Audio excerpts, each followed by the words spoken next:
21 বছর পর মায়ের কোলে সন্তান। গিয়েছিলেন মালয়েশিয়ায়, স্বপ্ন ছিল বাবা মার মুখে হাসি ফোটানোর। হঠাৎ করেই 10 বছর ধরে বন্ধ হয়ে যায় সমস্ত যোগাযোগ। পরিবার জানতো রতন আর নেই। সেই শোক বুকে নিয়ে পৃথিবী ছেড়ে চলে গেছেন বাবা নারায়ণ চন্দ্র মৃধাও। কিন্তু সোশ্যাল মিডিয়ার বদৌলতে জানা যায় রতন বেঁচে ছিলেন কারাগারের অন্ধকার প্রকোষ্ঠে। কোনো 20 বছর থেকে কোনো যোগাযোগ নাই, কারোর সাথে আমি কোনো কিছু করতে পারিনি। এই সময়ের আলো থেকে একটা চ্যানেল থেকে একটা খবর আসে। এই খবরটা পাওয়ার পরে আমার পরিবার আমার জন্য ঝুঁকে পড়ে দাঁড়ায়।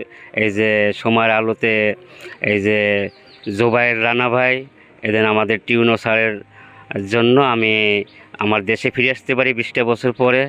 আমি অনেকটা আমার জীবন থেকে হারিয়েছি। তো আমি বাকি জীবনটাই আমি জেলে কাটিয়েছি। তারপরে আমি আজকে বাংলাদেশের মাটিতে আসতে পেরেছি এই সময়ের আলো থেকে, চ্যানেল থেকে, এবং জোবায়ের রানা ভাইয়ের জন্য আমি দেশে ফিরে আসতে পারছি। চলতি বছর 26 জুন সন্তানের জন্য 21 বছর ধরে মায়ের অপেক্ষা শিরোনামে প্রতিবেদন প্রকাশ করে সময়ের আলো। আর সেই প্রতিবেদনই বদলে দেয় সব। আপনার সহযোগিতার মাধ্যমে আমার খোলা পাইছি।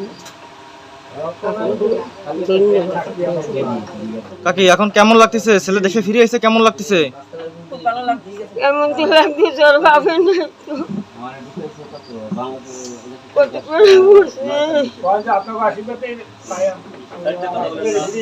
আপনার আশীর্বাদে পাইছি আমার পুরা। স্থানীয় সমাজসেবক জোবায়ের রানা আর কচুয়া উপজেলার নির্বাহী কর্মকর্তা মোহাম্মদ আলী হাসানের তৎপরতায় শুরু হয় রতনকে ফিরিয়ে আনার প্রক্রিয়া। যে দীর্ঘদিন প্রায় 20-22 বছর এরকম একটা আনুমানিক ধারণা যে সে দেশে গেছে, যেহেতু তারা অতটা কাউন্টে রাখেনি, বিকজ অফ তারা জানে তার ভাই জীবিত নাই।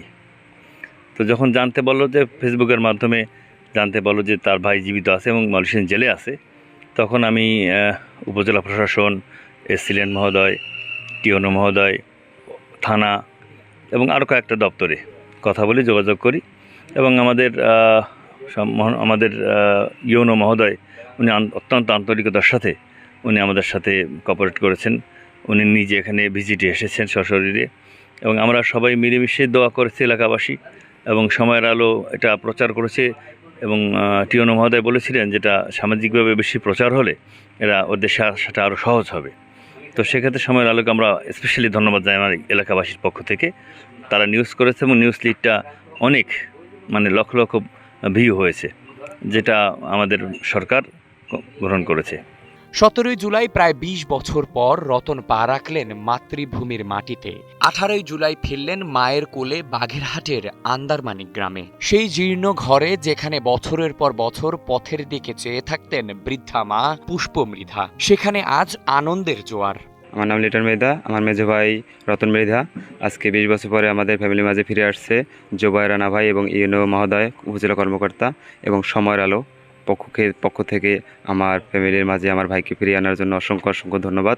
এলাকাবাসী ও রতনের শিক্ষিকার চোখে মুখেও ফুটেছে সোনালি আলো। এ যেন চাঁদ ছুঁয়ে দেখার সাধ্য।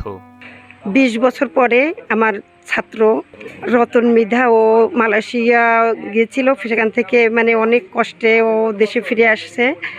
তো ঈশ্বরের কাছে অশেষ ধন্যবাদ জানাই। আর সবচেয়ে বেশি ধন্যবাদ জানাই যে আমার উপজেলা নির্বাহী কর্মকর্তা স্যার এবং এই জোবায়ের রানা ভাই এবং সময়ের আলোকে। এদের সংবাদ প্রচারের মাধ্যমে ও দুর্বিষহ জীবন থেকে ও দেশে ফিরে আসতে পারছে। একটি প্রতিবেদন, একটি উদ্যোগ, আর একটি মায়ের 21 বছরের প্রতীক্ষার অবসান। রতন মৃধার ঘরে ফেরা প্রমাণ করে মানবিক সাংবাদিকতার শক্তি অনেক বড়। ডেস্ক রিপোর্ট, সময়ের আলো।